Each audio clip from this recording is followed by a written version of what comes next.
Alzheimer's అనేది చాలా మెల్లగా పెరుగుతూ ఉంటది. ఫస్ట్ మెమరీ ప్రాబ్లమ్ స్టార్ట్ అవుతది 6 మంత్స్. ఆ తర్వాత స్లోగా 8 to 10 ఇయర్స్ వరకు పెరుగుతుంటది. సో, ఆ స్టేజ్‌కి వెళ్ళిన తర్వాత వాళ్ళు ఏ యాక్టివిటీ సరింగా చేయలేరు. కంపల్సరీ ఒక మనిషి మీద ఆధారపడాల్సిన పరిస్థితి అనేది వస్తుంటది.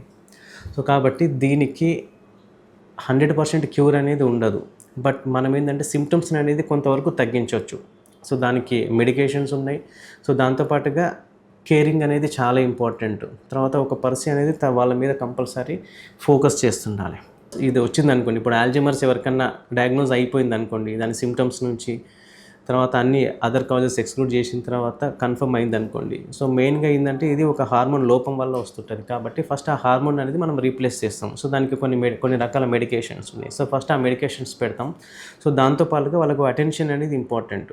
వాళ్ళు బ్రెయిన్ ఎప్పుడు కూడా ఏదో ఒక యాక్టివిటీకి అనేది ఎంగేజ్ అయి ఉండాలి. అది స్పోర్ట్స్ అయినా కానివ్వండి, లేకపోతే గ్యాదరింగ్స్ అయినా కానివ్వండి, లేకపోతే పజిల్స్ అయినా కానివ్వండి, లేకపోతే సంథింగ్ సమ్ న్యూస్ పేపర్ అయినా, అంటే ఎనీథింగ్ ఏదో ఒక హ్యాబిట్ అనేది వాళ్ళు అలవాటు చేసుకోవాలి. బ్రెయిన్ కంపల్సరీ ఏదో ఒక యాక్టివిటీకి అనేది ఎంగేజ్ అయి ఉంటే బ్రెయిన్ అనేది షార్ప్‌గా పనిచేస్తుంటది. తర్వాత కంపల్సరీ ఒక మనిషి అనేది పక్కన తోడుండాలి.